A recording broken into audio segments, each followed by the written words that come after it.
이번 그 사건을 보면은 실제 아무런 일도 일어나지 않았는데 뭐 지시를 했니, 지시를 받았니, 뭐 이런 얘기들이 마치 어떤 호수 위에 떠 있는 그 달그림자 같은 거를 쫓아가는 그런 느낌을 좀 많이 받았고요. 아무 일도 일어나지 않았다라고 말씀을 하시는데 아무 일도 일어나지 않았으면 오늘의 헌법재판소의 이 심판, 이 법정이 없었을 것입니다. 12월 3일 날 예. 많은 분들이 이제 깜짝 놀라셨을 거예요. 비상계엄을 선포합니다.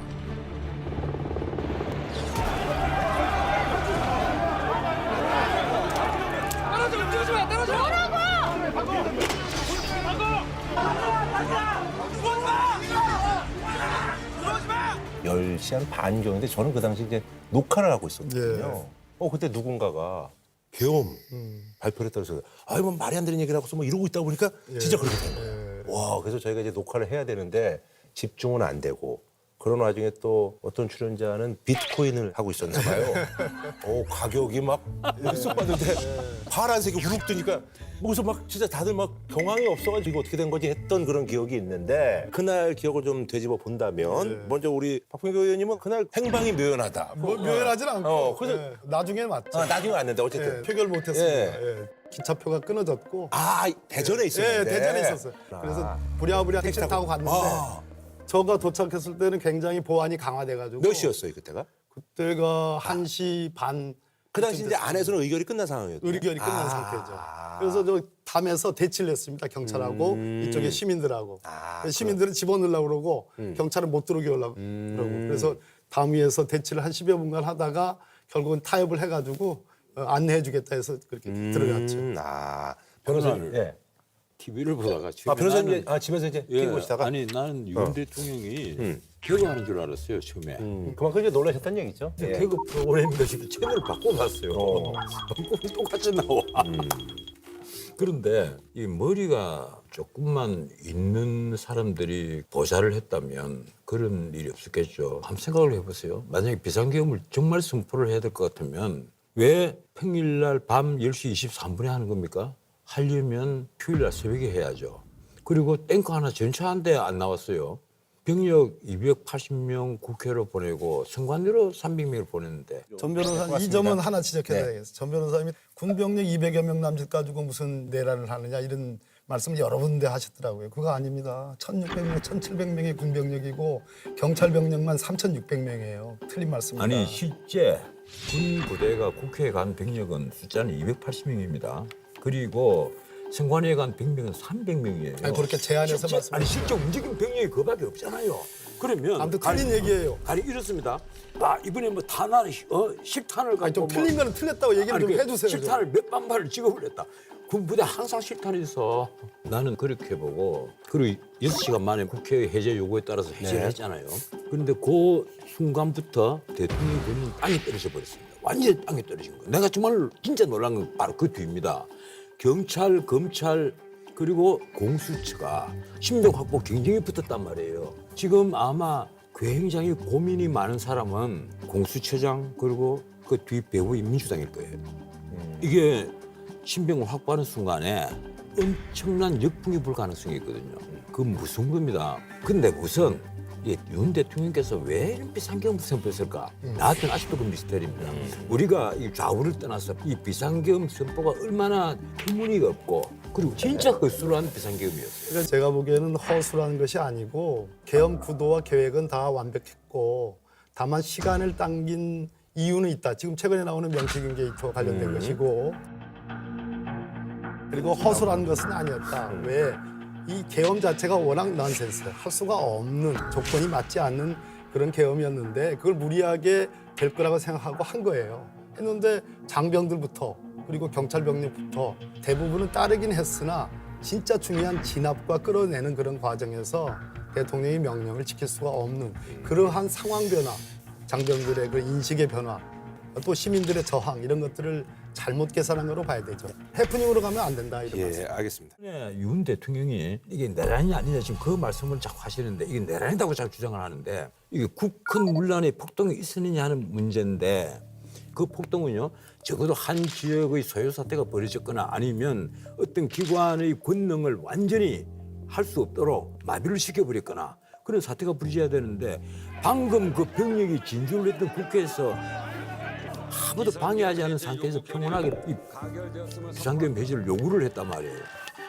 그리고 거기에 대해 순응을 한 거예요. 조금 더 반발하지 않았습니다.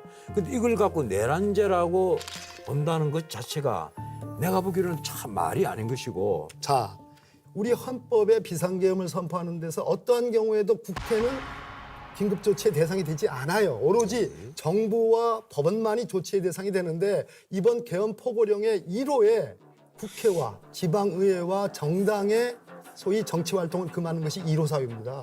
이것 자체가 내란죄예요. 비상계엄을 할 수가 없는 헌법을 위반한 딱 떨어지는 행위예요. 두 번째, 헌법재판소가 제일 먼저 이 피청구인 윤석열 측에 제일 먼저 요구한 것이 국무회의에 회의록을 달라, 부설했는지 여부를 알려달라. 이거 지금까지 내지 않고 있고 알려주고 있지 않아요. 그러니까 가장 기본적인 헌법 절차조차도 헌법에 나와 있는 비상계엄의 요건조차도 지키지 않았기 때문에 이게 내란이라는 겁니다. 이거는 굳이 이것이 내란죄가 되느냐 안 되느냐 해서 법원에서 그 몇 년 걸린 그 사유를 볼 필요가 없이 그냥 이것만으로도 내란에 해당한다라는 판단을 할 수가 있는 거예요. 자, 이제 제가 변명 아닌 변명을 좀 할게요. 내가 뭐 윤석열 대통령 변호인단도 아닌데 네네네. 이게 정부 법원에 대한 조치만 할 수 있도록 비상계엄에 그렇게 돼 있죠. 되어 있는데 네, 그건 인정하시죠? 야, 그거 당연하죠. 네. 예, 그렇게 되어 있는데 왜 그렇게 했을까? 내가 보기로는 유신헌법 때 포고령이 있잖아요. 예, 모든 정당 활동, 정치 활동을 금지한다. 예. 유신헌법 포고령이 그렇게 나와. 근데 국회 얘기는 없습니다. 그 유신 포고령조차도 예. 아, 글쎄. 국회에 대한 조치 내가 보기로는 그 없어요. 유신 그 헌법- 박정희보다 더 나쁜 거예요, 이거는. 아, 전두환보다 더 나쁘고. 그런데 그게 과연 내란이라고 할 수 있습니까? 그 내란에 준하는 그게 포고령 같은 걸 근거로 다 들여서 포고령이 야 너 정치활동 금지까지 막아놓았고 뭐 했고 했으니까 이거 내란 아니냐? 너희 내란죄다. 두 가지 이렇게 할 수 있을까요? 두 가지 반론을 하겠는데요. 왜냐하면 가장 중요한데 순응을 했단 일단 말이에요. 내란 행위, 내란죄라는 것이 결과범이 아니에요. 이게 굉장히 이제 형법적으로 전문적인 용어인데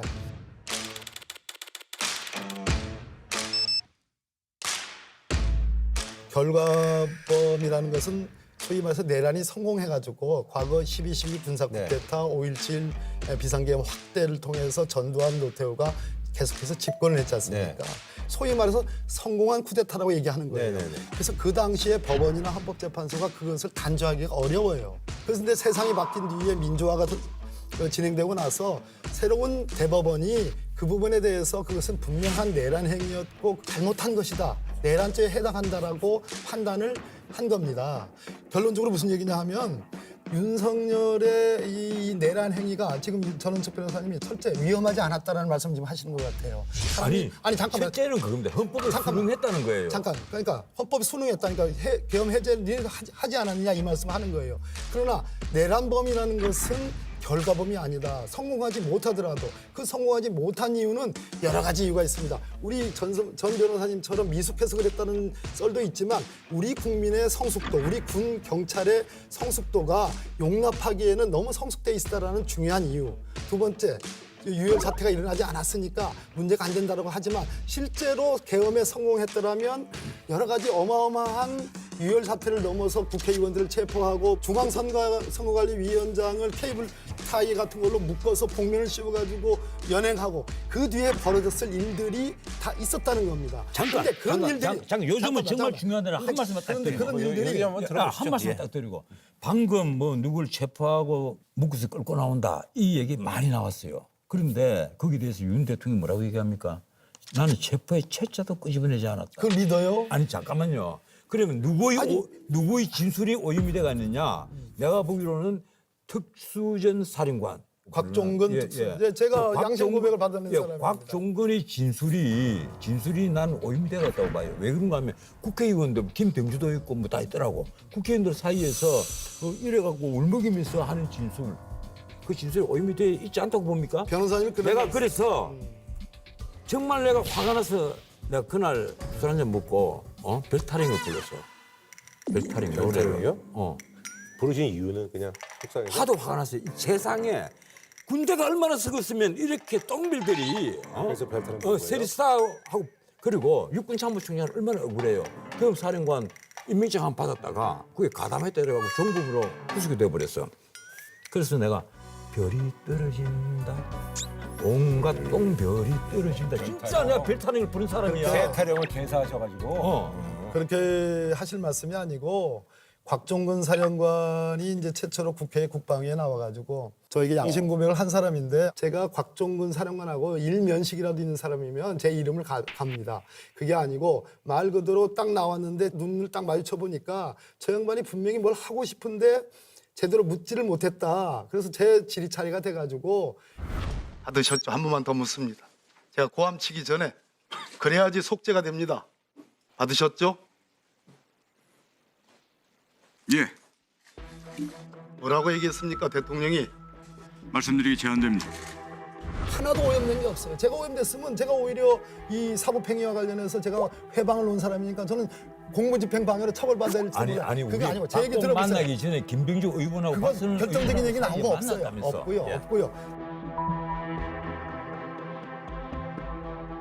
들어보니 곽종근 사령관이 대통령 두 번째 전화 받아가지고 도끼로 문을 깨부수고 들어가서 끌어내라고 그 안에 있는 사람이 누굽니까? 국회의원들이에요. 검찰에서도 진술했고 검찰이 그것을 박범계가 이렇게 얘기를 했기 때문에 그 오염된 짓소리다. 믿지 않은 게 아니고 다 믿어주고 다 기소한 거예요. 그러니까 아니 근데 그런 제가 한 말씀 딱 한 말씀 드릴게요. 듣고 네, 저희도 그런 진술이요. 검찰에 가기 전에 민주당 의원들을 만나서 먼저 그런 진술이 나왔지 않습니까?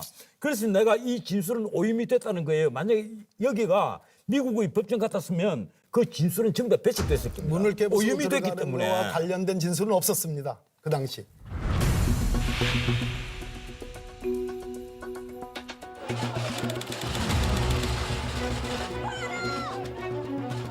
지금 오전 7시 32분 현재 1차 저선을 뚫고 올라가고 있는 모습 보입니다. 지금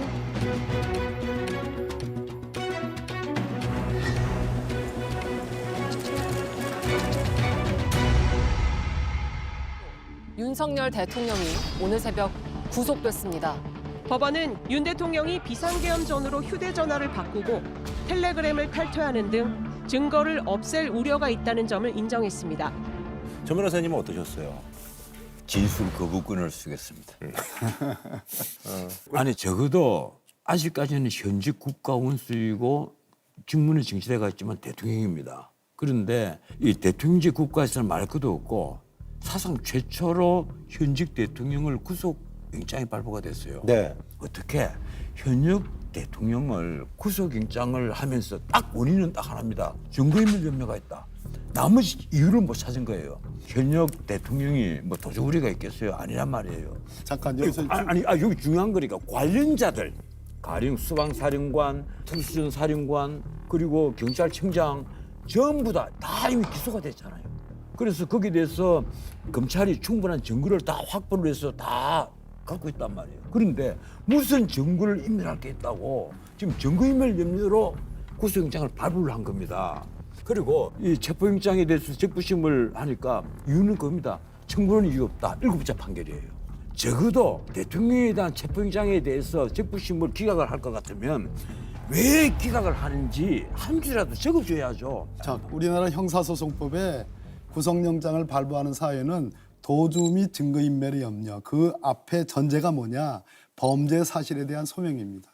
내란죄와 직권남용죄에 대한 소명. 저도 영장전담 판사를 했습니다. 판사가 범죄 사실에 대한 소명이 없다는 이유로 기각은 시킬 수 있어요. 발부할 때 범죄 사실 소명된다, 소명 안 된다, 뭐 이런 등등의 얘기는 쓰는 판사 있고 안 쓰는 판사 있어요. 그것이 소명되지 않았으면 기각을 했어야 되는 거예요. 두 번째, 도주 우려가 있다. 다행스러운 건 윤석열 피의자가 도주하지 않았어요. 도주할 가능성들이 있었는데 도주하지 않은 건 다행이에요. 그러나 도주하지 않았다고 해서 영장이 발부 안 되는 거냐? 아닙니다. 증거인멸의 염려가 제일 큰 중요한 거예요. 저는 윤석열 피의자한테 두 개의 딜레마가 있다고 생각해요. 네. 그러니까 우리가 재수의 딜레마라는 말을 씁니다. 재수의 딜레마라는 것은 A와 B의 두 피의자가 있을 때 한 사람은 인정하고 한 사람은 부인하면 이 부인하는 사람이 처벌받고 인정하는 사람이 처벌 안 받는 딜레마론이 있어요. 근데 윤석열 안에는 윤석열의 낮과 밤이 다른 두 개의 자아가 있다고 생각해요. 하나는 이번 비상계엄이 무슨 내란이냐. 그거 아무리 뭐 김 빠진 몸 마냥 경고성 비상계엄에 불과하다. 그래서 내란이 아니라는 말씀을 해요. 그렇게 되면 지금 윤석열 입장에서는 이거 아무것도 아니었다. 뭐 별일 아닌 것을 내가 판단을 잘못한가 보다. 파면을 안 당하려고 구질구질하게 찌질하게 하는 얘기고 거꾸로 자기를 추종하는 세력들한테 계엄의 정당성을 강변하는 측면. 그럼 계엄의 정당성을 강변하려면 어떤 측면이 되느냐. 이거는 경고성 계엄이 아니라 정말로 내가 반국가 세력인 종북 반국가 세력인 야당 세력을 씨를 말리려고 했는데 실패했다. 그것이 원통하다.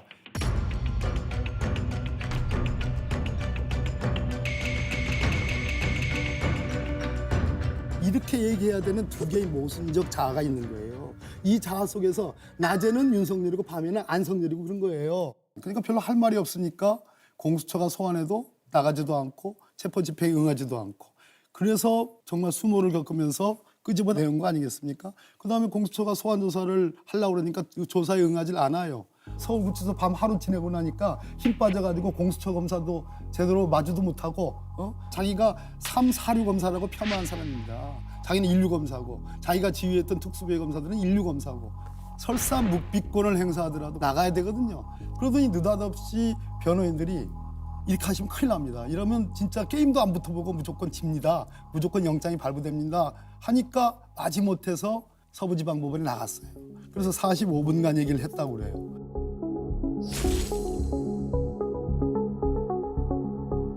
윤석열 대통령이 헌법재판소 탄핵 심판에 처음으로 출석해서 셀프 변론을 했습니다. 국가 비상입법기구 관련 예산을 편성하라는 쪽지를 기획재정부 장관에게 준 적이 있으십니까? 저는 이걸 준 적도 없고 그러면은 이거를 만들 수 있는 사람은 국방장관밖에 없는데 국방장관이 그때 이제 부속이 돼 있어서 구체적으로 확인을 못했습니다. 가사 그러면 12월 3일, 4일 그 내려진 의결을 군을 투입해서 방해했다고 한다면은 계엄이 쭉 그냥 가는 것이냐? 저는 그렇지 않다고 봅니다. 대한민국에서 국회와 언론은 대통령보다 훨씬 강한 초갑입니다.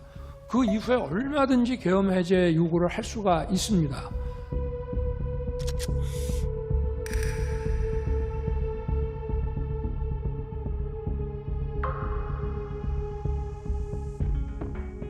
지금 윤석열 대통령이 공수처의 수사에 응하지 않은 것은 공수처는 내란죄에 대해서 수사권이 수사권이 없다? 예. 애초에 없다.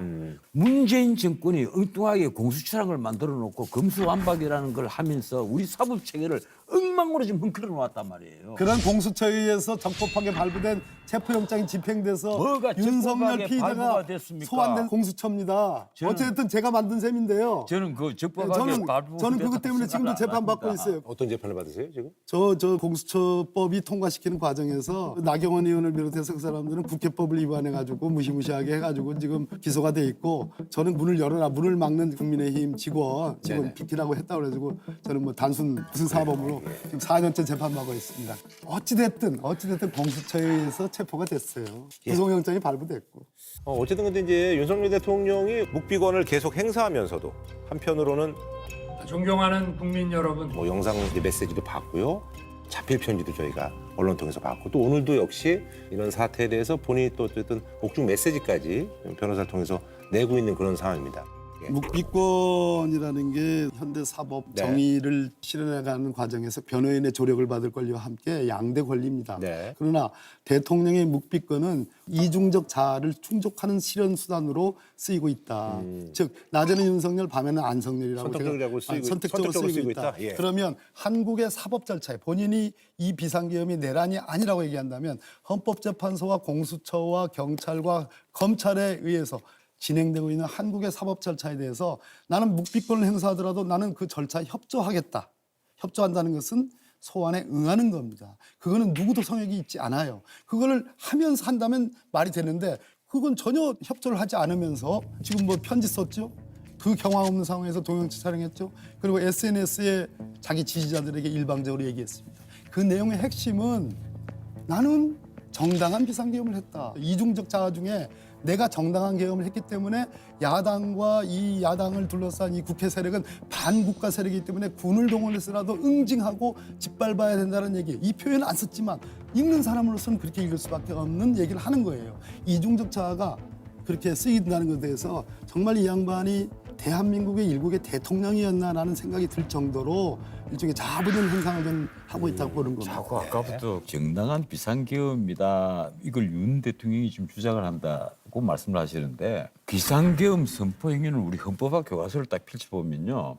이건 사법심사의 대상이 되지 않는 고도의 통치행위다 이거예요. 또 잠깐 이거는 좀 반론을 말씀드리면 우리 저 국민들이 우리 전 변호사님이 말씀하시는 것을 그대로 믿을까 봐 비상계엄에 대해서 포고령을 중심으로 해가지고 유신 비상계엄이든 5.17 비상계엄 확대든 다 사법심사의 대상이 됐습니다. 대법원 판례가 다 남아 있어요. 근데 사법심사 대상이 안 된다는 얘기는 하나만 알지 둘은 다 안 읽은 것 같아요. 그 얘기는 이따가 내가 저희가 사법심사의 대상이 안 된다 얘기 한 적이 없어요. 했어요, 아까. 아니 왜 이런 말씀 드린가 하면 아니 비상계엄 요건에 부합하느냐 안 하느냐는 오직 비상계엄을 선포할 수 있는 사람인 대통령에게만 있다 이 얘기입니다. 그래서 고도의 통치행위다. 우리가 통치행위를 얘기를 하면 가장 최근에 통치행위로 판단받은 것이 김대중 대통령이 남북 정상회담의 대가로 보냈다고 하는 4억 5천만 불. 거기에 대해서 노무현 정권의 검찰이 그건 통치행위라고 판단을 해서 사법심사의 대상을 빼버린 거예요. 그런데 그 이후로 또 다른 뭐 통치행위 논란이 한두 번 있었는데 문제는 이번입니다. 이번에 비상계엄 선포행위를 가지고 과연 이걸 윤석열 대통령이 통치행위로 볼 것이냐 아니면 민주당이 주장하는 내란으로 볼 것이냐. 그 민주당이 이제 내란이라고 말한 근거는 가령 포고령이 하나 있고 그리고 국회에 들어가서 지립을 한 행위 같은 그걸 하나의 근거로 든단 말이에요. 그런데 이게 비상계엄이라는 것은 대통령의 특단의 그 하나의 선포행위란 말이에요. 자 그렇다면 거기에 대해서 보통의 시각으로 이걸 다 판단할 수 없는 것 아니냐. 제가 조금만 그러면 요거 여기까지만 잠깐만 들어보겠습니다. 예. 포고령 1호에 소위 말해서 유신 계엄 때나 5.17 군사계엄 때나 두 군사계엄 때 포고령 1호에는 국회나 지방의회에 대한 조치는 없습니다. 그런데 이번에 유독 국회와 지방의회와 정당에 대한 1호 조항에 그 규제가 있어요. 그거 자체만으로도 내란이라는 겁니다. 대통령이 직접 김용현 장관한테 질문을 하더라고요. 그 과정에서 한 말씀이 요즘 젊은 장교들은 정치적 견해가 다양해서 이 반민주적이고 불합리한 명령을 따르지 않을 것이라는 걸 우리도 알고 있었다라고 얘기하잖아요. 영관급이나 위관급 장교들이 다 정치적 소신이 다양하고 반민주적이고 부당한 일을 지시한다고 할 때 그거를 따르지 않을 것이라는 거는 저희들도 다 알고 있고 그런 전제 하에서 이런 그 비상계엄 조치를 하고 본인이 그냥 다 자백한 거예요. 지금 이 불법 계엄이고 이게 반민주적이고 이 부분을 다 인정해서 저분이 법조인 출신인데 왜 저러나라고 하는데 제가 봤을 땐 이제 본인들은 모르는 자백의 향연이었다. 그래서 갈수록 인용의 가능성은 높아지고 있다. 그렇게 봅니다. 예. 저는 윤석열 대통령이 애초에 저는 체포되면은 저럴 거라 생각했어요. 저럴 거라는 게 어떤 얘기죠? 나와서 계속 떠들 거라고. 저도 법야권 의원장 얘기할 때요. 이게 체포 영장이 나온 상태에서 계속 재판이나 수사 절차에 응하지 않는 건 체포되는 게 싫어서 그런 거지. 하면 떠들 사람이다. 할 말이 엄청 많은 사람이 있는 말 없는 말 다 할 사람이다. 근데 이게 지금 어쨌든 한 나라의 대통령이고 본인이 부당함을 주장하고 논리적으로는 엉터리지만은 예를 들어 나 김용현 불러가지고 대질 좀 하게 해달라. 나 최상목 부총리랑 말이 엇갈리는데 대질 좀 하게 해달라. 이러면 재판부가 안 돼. 이러기 힘들거든요. 그래서 저는 맞아. 이게 전술적으로도 전략적으로도 지금 탄핵 절차가 길어질 수 있는 빌미는 좀 제공이 됐다. 원래 저런 사람이긴 하지만은 앞으로도 저런 장면을 많이 봐야 될 거고 볼 때마다 국민들은 좀 열받는 상황이 나오지 않을까 그런 우려가 있습니다. 정말 국민들이 눈에 거슬렸던 게 아마 뽀얀 분장과 헤어스타일 그리고 넥타이였을 겁니다. 그럼 이제 박은정 의원이 이제 지적을 했습니다만 어쨌든 간에 뭐 이제 국격을 위해서 이제 그 정도의 시간을 허락했다라고 이제 수인 번호 없는 거하고 그래서 다음부터는 넥타이 없이 분장 없이 스타일링 없이 출석하시는 게 매우 필요하다라는 게 하나고요. 두 번째는 말이 앞뒤가 안 맞는 이야기들을 하고 있는데 특히 요원, 국회 요원들 다 되셨잖아요. 당일날 의원이 아니라 요원을, 그죠? 요원을 빼내라고 한 것을 김병주 국회의원이 의원들 빼내라는 것을 통과시킨 것이죠. 네, 그렇습니다.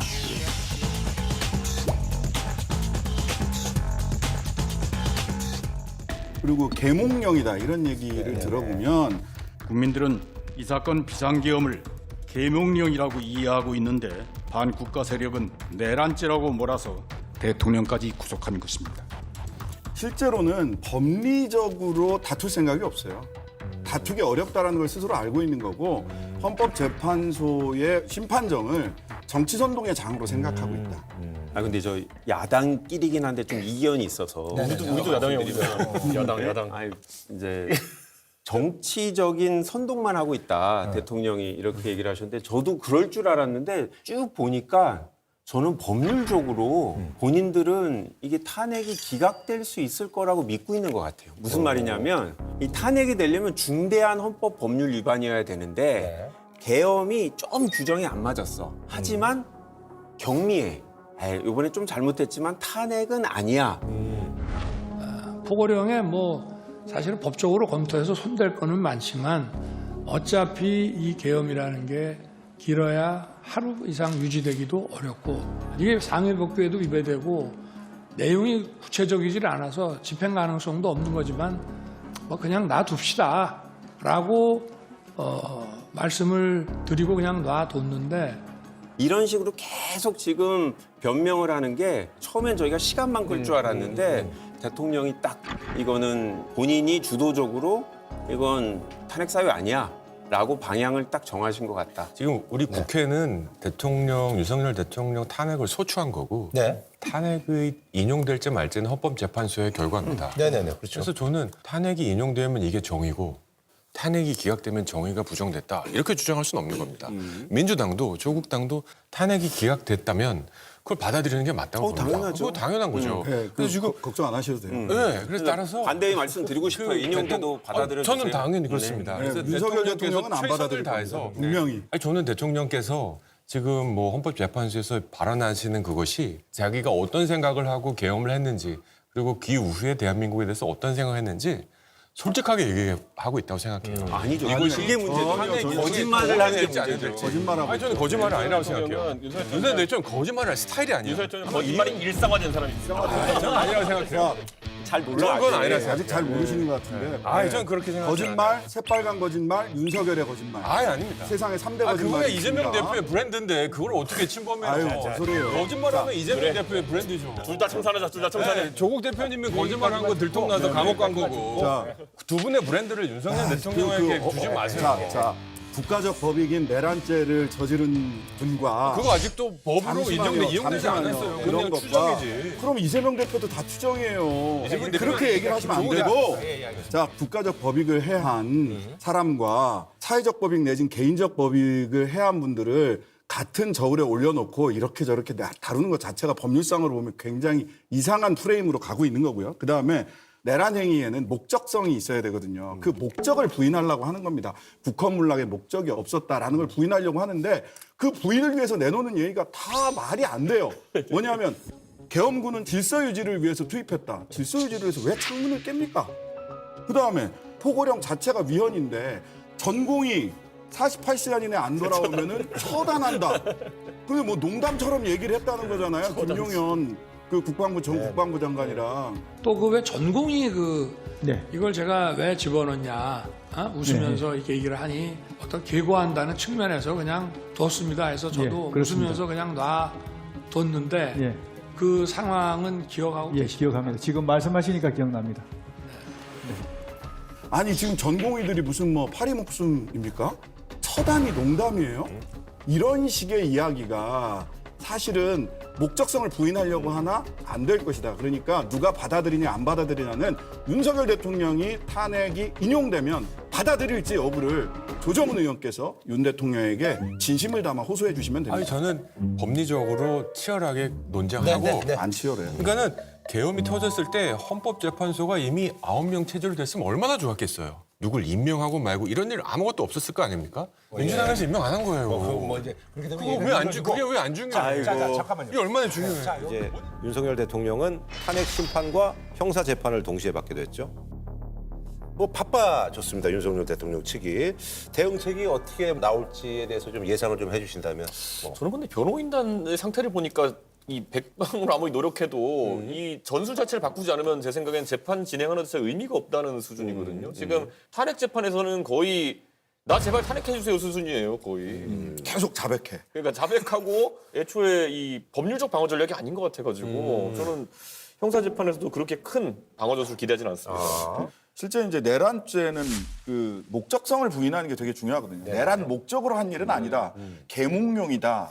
경고를 주려고 한 거다. 이런 얘기는 전부 다 목적성 부인하려고 하는 얘기라서 지금 탄핵 심판정에서 나오는 진술이 형사재판정까지 비슷하게 나간다면 형사재판에서도 목적성을 부인하기 위해서 그리고 책임을 야 김용현이 한 거지 누가 한 거지 하고 계속 아래로 넘기는 식의 거기는 이제 그 중계가 안 된단 말이에요. 그러면 형사재판정은 굉장히 구차한 변명이 나올 가능성이 크고 그다음에 탄핵 심판정은 굉장히 당당한 것 같이 정치 선동하는 방식으로 대응을 하지 않겠나 이렇게 두 개를 구분될 가능성이 좀 있다고 봐요. 투트랙으로 갈 가능성이 있다. 예전에 히틀러가 폭동을 일으켰다가 구속되고 나서 그걸 정치의 선동의 자료로 만들어서 기사회생했지 않습니까? 책도 쓰고.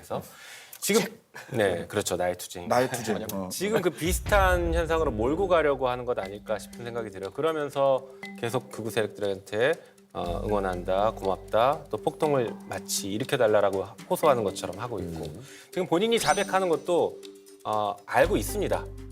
우리가 자꾸 뭐 윤석열 대통령 멍청하다, 무식하다 이렇게 얘기하지만 사실은 굉장히 그 오랫동안 법률가로서 활동을 했던 사람이기 때문에 자기가 한 말이 법적으로 어떤 의미를 갖는지는 누구보다 잘 알고 있습니다. 그럼에도 불구하고 그런 얘기를 하는 것들은 이것이 정치적인 전략이다라고 보고 있어요. 우리 저 이제 김성욱 사실 의원님도 이제 법률가시니까 김성욱 의원님도 이제 얘기를 또 궁금해하시는 분이 좀 있을 것 같아요. 지금 이제 사실 뭐 제가 드리는 말씀 저희 당 뭐 주류적 의견과는 좀 다를 수는 있는데 그건 뭐 말씀 안 해도 알고 있습니다. 예. 근데 뭐 저는 좀 그렇게 보고 있습니다. 어떻게 보면 양형이라는 게 의미가 없는 범죄입니다. 내란 수괴죄는 뭐 정말 재판 절차 협조를 한다고 해서 무기징역을 면할 수 있는 게 아니거든요. 그러면 이제 서로 간에 계산이 다 맞은 겁니다. 저는 그렇게 보는 게 윤석열 대통령 입장에서는 법적 판단으로서는 이길 방법이 없는 재판. 그러면 본인이 강성 지지층을 중심으로 뭉치는 역할의 중심적 역할을 하면 저희 국민의힘에 또 이 강성 지지층을 이용하려는 또 정치인들이 있지 않습니까? 이분들과의 서로 간의 니즈가 맞는 거죠. 그러면서 지지층 단합 효과를 내고 이것이 다음 선거에도 영향을 미칠 수가 있고 그러면 거기서 또 다른 변수를 만들어낼 수 있다라는 어떻게 보면 본인 입장에서는 가장 합리적인 선택을 하고 있는 겁니다. 그러면 본인 입장에서는 무결점을 지켜야 돼요. 무결점을 지켜야 되니 어떤 증거가 들어오더라도 나는 아니야 할 수밖에 없는 거죠. 지지층을 모아야 되니까. 지금 제가 볼 때는 법률 재판이 아니라 정말 지극히 정치적인 재판이 되고 있는 것같습니다. 저는 여기 또 한 가지 더 하자면요.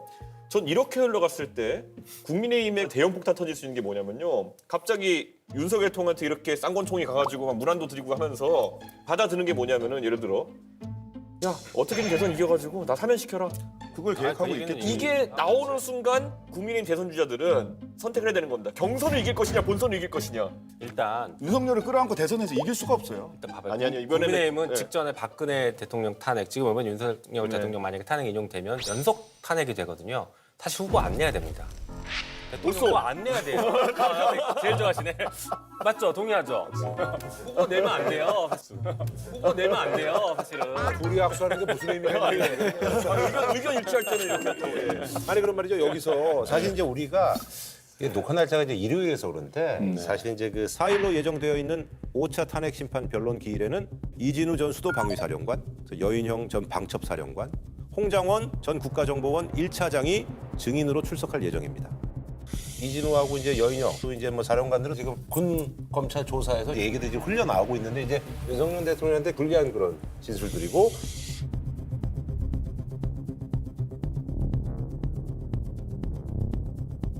홍장원 전 국정원 1차장도 사실 이제 국회에 이제 증언할 때 윤석열 대통령이 시켰다. 강한 어투라서 말씀드리기가 좀 어렵습니다만 이번에 다 잡아들여서 싹 다 정리해라라고 말씀하셨습니다. 뭐 이런 얘기를 했단 싹 다 말이에요. 정리해라. 예. 자, 그래서 이날이 어떻게 흘러갈지가 좀 그날의 상황을 좀 미리 좀 예언을 좀 해주신다면 어떤? 저는 이분들 입장에서는 수계 옆에 이제 협력자가 되어도 엄청난 처벌을 받는 것인데 재판부에 최대한 이제 협조하는 모양새를 보여야 될 것이고요. 근데 저는 여기서 놀랐던 게 뭐냐면 홍장원 처장이 했던 증언들의 상당수가 제가 알고 있는 윤석열 대통령 화법과 비슷합니다. 그러니까 싹 다 잡아넣어라 이런 거. 네, 화법이 딱 맞아들어갑니다. 왜냐면 예전에 제가 윤석열 대통령 처음 봤을 때 그 부정선거에도 인천지검 시켜 싹 다 잡아넣으려고 했는데 이런 표현을 썼다고 제가 얘기한 적이 있는데 거의 비슷한 화법이에요. 그러다 보니까 윤석열 대통령이 잘하는 사람이라면은 굉장히 신빙성이 높은데? 이런 생각할 수밖에 없는 거죠. 근데 이거는 뭐 녹취가 있고 이런 상황 아니다 보니까 이게 공방이 굉장히 가열되겠죠. 이 세 분이 나오는데 이진우, 여인영, 홍장원. 홍장원 전 1차장은 별로 걱정을 안 해. 보니까 굉장히 단단하신 분이더라고. 그다음에 기억력도 굉장히 특출하시는데 그다음에 다시 대통령한테 전화가 온 시간이 언제입니까? 8시 22분에 통화를 한 이후에 국정원 청사로 돌아가서 그리고 얘기하고 있는 중에 10시 23분에 비상계엄이 일어난 부분을 TV로 보고 그 후에 한 30분 정도가 지난 10시 53분 정도에 대통령께서 전화 주셨습니다. 시간, 장소, 그 당시의 분위기 이런 거를 정확하게 말씀을 하시더라고요. 대한민국 스파이 넘버 2인데. 네, 그러니까 멘탈이 괜찮아. 근데 이진우, 여인영 이분들은 제가 보기에는 가기 전에 멘탈을 정확하게 붙잡고 가야 된다. 왜냐하면 윤석열 대통령이 지금까지 해왔던 얘기를 들어보면 액면에 내가 언제 그랬어? 이럴 수 있는 분이거든요. 눈 쳐다보면서 내가 언제 그렇게 얘기했어? 뭐 거짓말하는 거 아니야? 자기가 한 말을 그냥 앞에서 부인할 수 있는 분이세요. 근데 그러면 사람이 당황을 합니다. 당황해가지고 내가 잘못 생각했나? 라고 멘탈이 흔들릴 수 있어요. 기업가 멘탈이. 그래서 꼭 자기가 무슨 말 했는지 한번 읽어보시고 반드시 멘탈을 잘 잡고 가셔야 됩니다. 정의는 계엄 당시 대통령 국방부 장관으로부터 누군가를 체포하라는 지시를 받은 사실이 있습니까? 없고 그다음에 그것은 더 이상 답변드리지 않겠습니다. 예, 알겠습니다. 형사재판에 관한 사항이라 제가 진술을 자세히 할 수 없습니다. 굉장히 중요한 사안이라 이 자리에서 말씀 못 드리는 것을 좀 양해해 주십시오. 싹 다 잡아들여를 어떤 의미로 이해하셨습니까? 말뜻 그대로 이해했습니다. 그럼 우리 변호인께서는 그 10명, 10여 명의 명단을 제가 지원했다고 생각하시는 겁니까? 저는 검거 지원을 요청했다라고 그럼 검거 지원 요청이라고 안 쓰고 검거 요청이라고 썼어요. 이 말은 다르잖아요. 검거를 요청한다는 건 국정원에서 검거를 진짜 한다는 얘기고 제가 이제 공문서를 작성한 게 아니지 않습니까? 간단한 메모지 않습니까? 메모는 왜 작성해놨어요? 제가 나름대로 그 상황을 기억하기 위해서 메모해 놓은 거죠. 그럼 정확하게 기재를 해야죠. 예, 정확하게 기재 못해서 죄송합니다. 네, 이상입니다. 간첩들 싹 다 잡아들이라 라고 말했다는데 증인의 말과 다른데 어떤가요? 대통령님이 누구한테 하신 말씀이십니까? 증인에게요. 저한테요? 네.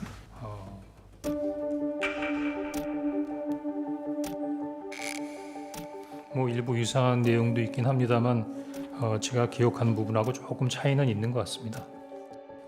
이번 그 사건을 보면은 실제 아무런 일도 일어나지 않았는데 뭐 지시를 했니, 지시를 받았니, 뭐 이런 얘기들이 마치 그 어떤 호수 위에 떠 있는 그 달그림자 같은 거를 쫓아가는 그런 느낌을 좀 많이 받았고요. 아무 일도 일어나지 않았다라고 말씀을 하시는데 아무 일도 일어나지 않았으면 오늘의 헌법재판소의 이 심판, 이 법정이 없었을 것입니다. 제가 굳이 왜 거짓말하죠? 이번 기회를 통해서 그냥 사실을 얘기하는 것이 이렇게 힘든 거구나라는 부분을 느끼게 됩니다.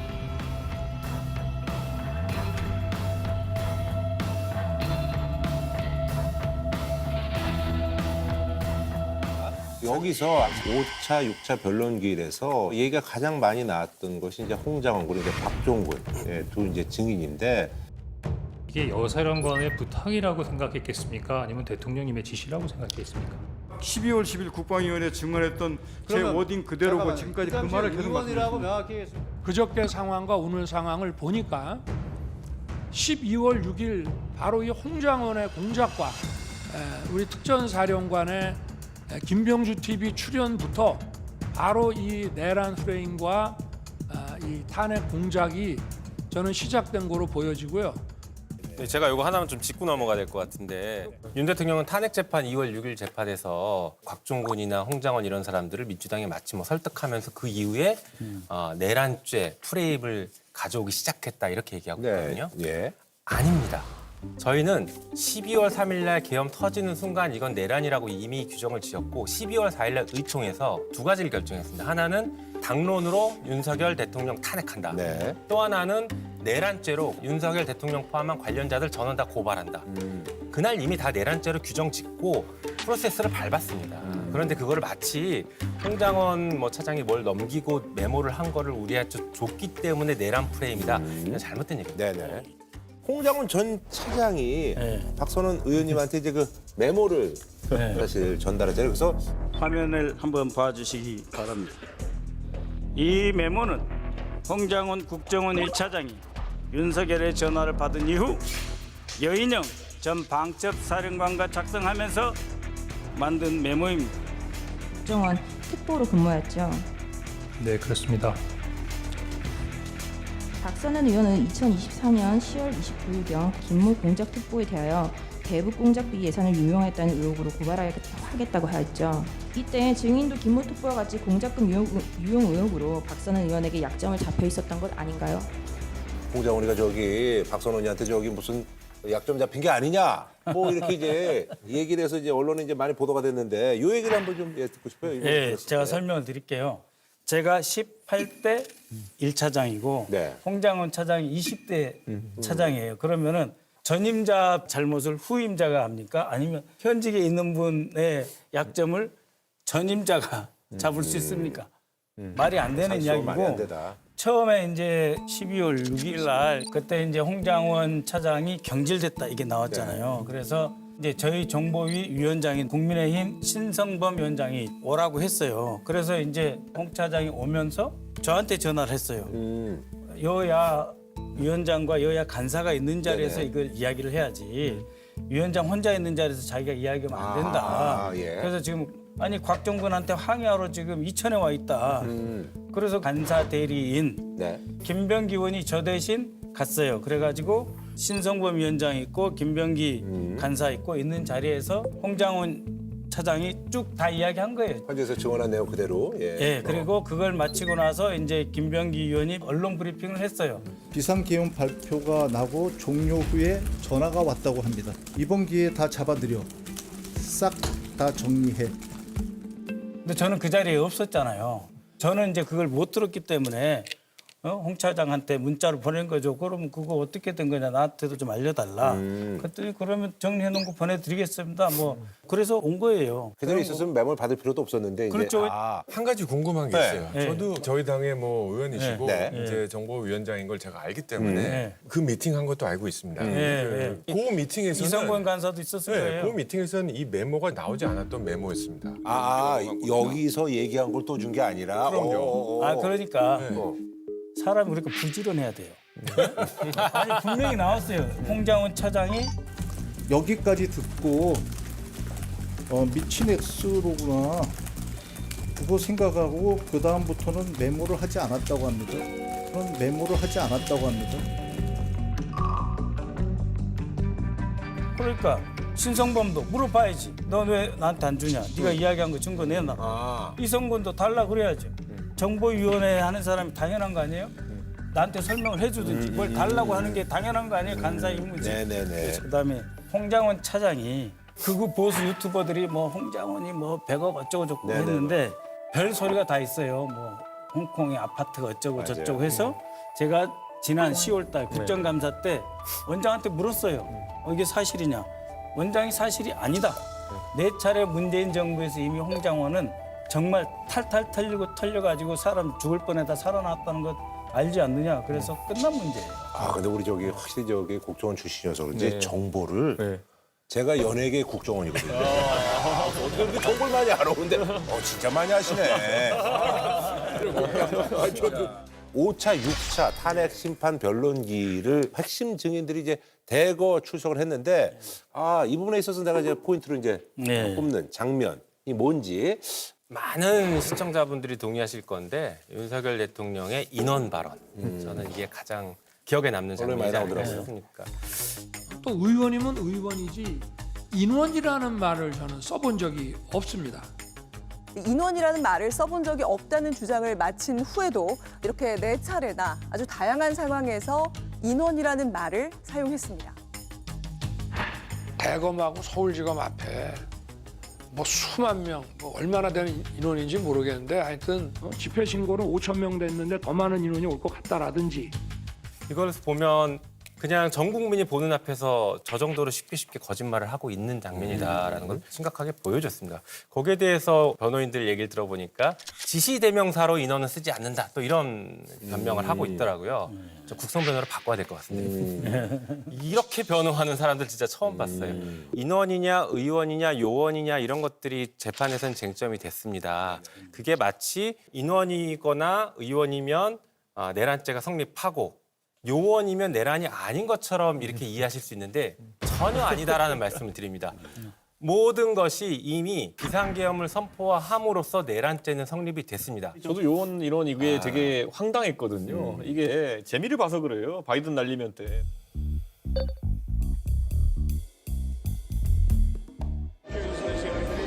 승인 안 해주고 날리면 쪽팔려서 승인 안 해주고 날리면 쪽팔려서 사실 말도 안 되는 논란이었고 이미 법원에서도 1차적인 판단을 했지만은 이게 먹힌다는 거죠. 실제로 그 요원이라는 것이 애초에 존재하지 않거든요. 국회에 끌어낼 요원이 어디 있으며 존재하지 않는 것에 대해서 공방하는 순간부터 산으로 가버리거든요. 논점이 그려진다는 말씀이죠. 그러니까 예를 들어 제가 지하철에 타면은 이런 게 있어요. 이준석 씨 이러면서 어떤 분이 와가지고 당신이 어제 이런 말 했는데 이래서 싫어 이러면은 논쟁할 수가 있어요. 네, 어르신 그게 아니라 이렇습니다. 그런데 갑자기 와가지고 자네 왜 조국 딸이랑 결혼했나? 이러면은 그 진짜 들었거든요. 그럼 제가 뭐 반박을 할 수도 없고 처음부터 끝까지 거짓말인데 약간 이런 논란을 일부러 만드는 경우가 있거든요. 그런데 이 요원과 의원 이거 논쟁이라는 거는 말 그대로 그런 분들에게 하나의 진지를 구축해주는 그런 과정이었다 이렇게 봅니다. 자 우리 뭐 예, 저는 이제 탄핵 소추단으로 네네네. 이제 헌재에 가서 이제 보기도 하고 그러는데 사실 드러나지 않은 것이 하나 있습니다. 뭐죠? 그건 뭐냐면 여인형의 고뇌. 그러니까 여인형이 말을 많이 안 했잖아요. 명단을 받으신 적 있나요? 14명 정도? 재판장님 죄송하지만 형사재판에 관한 사항이라 제가 진술을 자세히 할 수 없습니다. 죄송합니다. 충암고 후배고 김영현 장관의 후배고 이상민 장관의 후배예요. 충암파라고 불리죠. 충암파 중에 이제 정말 실권자이고 그런데 이번에 11월 말 요때 이제 마지막 김영현한테 불려가가지고 여인형이 책상을 치면서 반대를 해요. 계엄 안 된다고. 왜 그랬을까? 그건 바로 노상원의 존재. 왜냐하면 자기가 합동수사본부장이 되면은 전두환이 합동수사본부장이었잖아요. 그래서 노재현 국방장관 날려버리잖아요. 계엄사령관도 날려버리잖아요. 정승화를 합동수사본부장이. 그런데 이것을 누가 제일 두려워하겠어요? 김영현이 두려워하죠. 김영현이 두려워하는 거예요. 합동수사본부장이 실권 딱 잡아가지고 대통령 윤석열한테 직보하는 체제로 바뀌거든요. 그래서 김영현이 노상원을 견제 차원에서 넣어요. 7월 말부터 그 12월 1일 그 짧은 시간에 22번을 만나요. 노상원을. 그거를 여인형이 알아요. 그래서 여인형이 장관한테 노상원을 멀리 하십시오 몇 번 이야기를 했어요. 그런데 갈수록 이상한 분위기가 도는 거예요. 그래서 11월 말에 계엄하면 안 된다고 책상을 치면서 장관한테 항의를 했는데 본인이 약간 좀 팽당할 것 같은 그런 느낌은 이제 그렇죠. 왜냐하면 내가 합수부장인데 수사 1단장으로 노상원이 들어온다. 그러면 노상원은 자기 선배 41기 육사. 어떻게 이겨요 자기가. 그리고 정보사령부라고 하는 거는 어떠한 계엄에도 참석한 적이 없어요. 그런데 이것을 후방 계엄에 집어넣는 것 자체가 내란의 상징인데 이 내란의 상징이 노상원이 훅 들어오는 거예요. 아, 그건 내가 아닌가 보다. 그게 예인형의 고뇌고 이번 헌재에서도 말을 안 한 거예요. 그래서 이제 그런 것들 이제 저는 지금거리에서 느끼셨군요. 네, 추측입니다. 추측. 네, 판단입니다. 헌법재판소는 한 분 한 분이 헌법과 양심에 따라서 심판하지만 가장 근본은 국민들이 헌법재판소의 판결을 믿는 신뢰라고 생각해요. 근데 이 6차까지의 심판 변론 기일을 통해서 헌법재판소에 대한 국민 불신이 올라가고 있습니다. 여론조사에서 12월에 67%까지 갔던 헌법재판소의 신뢰도가 지금 내려갔습니다. 신뢰도는 낮아지고 있고 대통령 탄핵 반대 여론은 높아지고 있습니다. 이것이 무엇인가? 저는 핵심 증인들이 몇 가지 좀 말이 흔들리는 거. 특히 곽종근이라는 분은 정말 이 까면 깔수록 말이 말라지는 것 같아요. 뭐 대상인물을 요원이라고 했다, 사람이라고 했다, 인원으로 가고 또 도끼를 부수고 하고 갖고 나오라고 그랬다가 근데 도끼란 말은 없었다 그러고 헌법재판관의 질문에 또 양쪽 변호인단의 질문에 계속 말을 바꾸고 있잖아요. 바꾸지 않았고요. 그거 아세요? 이 재판에 대해서 지금 뭐 신뢰도 얘기하시는데 김영현 변호인이 무슨 일을 했는지 알고 계시죠? 이진우 접견 신청했고 여인영 접견 신청했고 곽종근 접견 신청했는데 곽종근은 거부했고 이진우 여인영 접견하고 나서 이 두 사람들 답변과 태도가 달라졌습니다. 나와서 진술 거부하고. 그래서 지금 회유했다고 그게 선전선동이에요. 아니 들어보세요. 그게 정동원동한 사실만 그게 얘기하는 저는 사실만 얘기했지 사실만 이 재판에서 되게 중요한 지점 하나 지금 꼭 짚고 가야 되는데 재판관들이 꼭 사령관들에게 조서에 서명 날인했습니까를 물어봅니다. 이 별거 아닌 질문 같은데 법적으로는 아주 의미가 있습니다. 그 조서를 다 증거로 쓸 수 있는 것이고 다시 말해서 검찰에서 진술한 진술의 신빙성을 상당히 높게 평가할 수 있는 법적 절차들이 만들어졌다라고 보셔야 됩니다. 그게 재판에서는 눈에 보이지 않았지만 실제 재판을 판단할 때에는 아주 중요한 근거들이 만들어지고 있다라고 보셔야 될 것 같습니다. 예. 네, 하십시오. 증거 능력에 대한 판단은 재판관님들께서 하시더라도 이렇게 딱 어느 한 기관이 체계적으로 수사를 했으면은 모르겠는데 이게 서로도 맞지 않고 하기 때문에 그런 점을 잘 좀 살펴주십사 부탁드리겠습니다. 네. 이분요. 저는 약간 안타까운 게요. 헌재나 아니면 선관 이런 기관의 신뢰도 이런 거를 공격하는 부분은 반복되고 있어요. 선관위에 대한 음모론 다 퍼뜨려 놓고 나중에 가가지고 선관위가 신뢰를 못 받으니까 다시 이거 부정선거 의심해봐야 되는 거 아니냐 이런 건 좀 이상한 순환 논리거든요. 근데 지금 헌재에서 똑같은 걸 이제 하는 게 아닌가라는 생각이 드는 거예요. 헌재에 대해서 계속 공격했고 그 과정에서 여론조사 보니까 신뢰도가 좀 떨어졌으니까 니네가 잘못하고 있는 거 아니냐? 못 믿겠다. 이 절차 중단하자. 뭐 이런 논리로 가면은 한 번 먹히니까 계속 하려고 하는 거예요. 최근에 이진숙 위원장 탄핵 기각시킨 게 어딥니까? 그럼 그것도 믿어야 되는 건데 그거 안 믿겠다는 건지 저는 헌재의 어떤 신뢰도에 대해 가지고 좀 기관 공격하는 게 과하지 않나라는 생각을 좀 합니다. 정치인으로서 헌법기관과 헌법 구조 자체를 흔들어서는 안 된다 생각해요. 다만 어떤 기관도 인간이 운영하는 거기 때문에 저는 무오설을 주장할 수는 없다고 생각합니다. 헌재 무오설 이런 건 없어요. 국회도 오류가 있습니다. 대통령의 오류도 인정하세요. 아니 그게 왜 대통령의 오류예요? 거부권 안에서? 아니 어쨌든 대통령도 오류가 있다면 대통령 맞습니다. 인정하세요. 네. 대통령도 행정부도 오류 있습니다. 헌재도 사람이 운영하는 헌재에 어떻게 오류가 없앴습니까? 그거에 대해서 지적하지 말라? 보통은 판결 이후에 지적하죠. 판결하기 전에 사법부를 마찬가지라고 흔들지 봐요. 않습니다. 아니요. 지금 국힘이 너무 과도합니다. 그렇게 하면 안 돼요. 근데 저는 이게 윤석열 대통령이 본인이 뭐 으뜸가는 법률가였는데 직위상으로는 본인이 논리로 대변하는 거 누가 뭐라 그럽니까? 그건 자꾸 이런 부가적인 게 들어가서 기관을 같이 때려주자 이런 거. 옛날에 조국 장관 사태 때 똑같은 것도 아닙니까? 검찰을 공격하니까 그때 국민의힘이 아니 검찰 공격하지 마라. 조국 장관이 개인적인 방어를 논리로서 해라 이랬는데 지금 똑같은 걸 하고 있는 겁니다. 저는 되게 안타깝습니다. 이거. 자, 그리고 사실 이제 오늘 저희는 이제 일요일 날 녹화를 하고 있고 7차 탄핵 심판 변론기일 저희 이제 녹화 후입니다. 이때 그 재판을 좀 예측을 해본다면 그때 그저 예측하신 것들이 좋았기 때문에 예.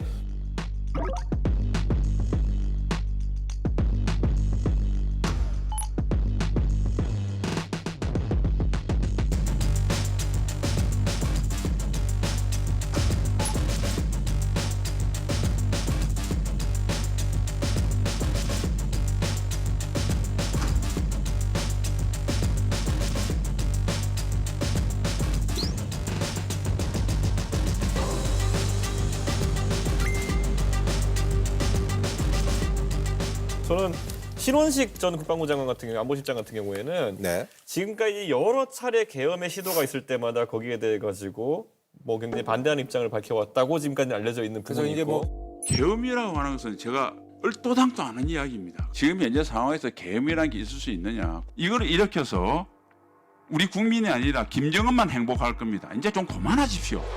안 하겠다고 없다고 이렇게 다짐을 하는데 왜 자꾸 계엄 회담을 하시는 겁니까?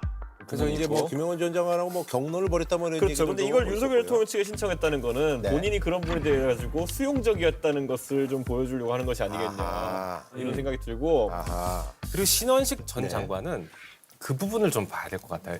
이분이 왜 중간에 장관에서 교체가 됐습니다. 네, 맞아요. 그때 그 얘기 많았어요. 네, 그것은 뭐 정보사령관, 정보사령관의 경질 문제로 일단 보도가 됐는데 실제 윤석열 대통령 입장에서는 김용현만큼 편한 사람은 아니었을 가능성이 있다라고 보여집니다. 근데 그게 그럼 윤석열 측에 유리한 정황은 아닌데. 아니죠. 그런데 그래도 내가 키웠고 내가 데리고 있었던 사람이니까 나한테 유리한 정황을 얘기해 줄 거야라고 생각하겠지만 실제 지금 이런 역학구도 하에서는 좋은 얘기 나오지 않을 수 있다. 예. 2024년 3월 말에 대통령 안가에서 만찬 모임 했다고 말씀하셨잖아요.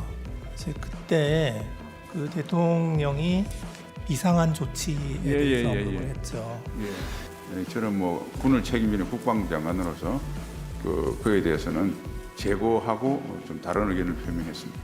뭐 그런 계엄까지 생각은 못했고 어쨌든 어떤 경우든 저는 그 적절치 않다고 이렇게 제 의견을 피력한 적이 있습니다. 조금 그 예의에 벗어나지만 제가 경호처장한테 제 뜻을 대통령께 전해달라고 말씀했습니다. 그리고 나서 2024년 9월 6일에 증인은 국방부 장관에서 경질됐죠. 그렇습니다.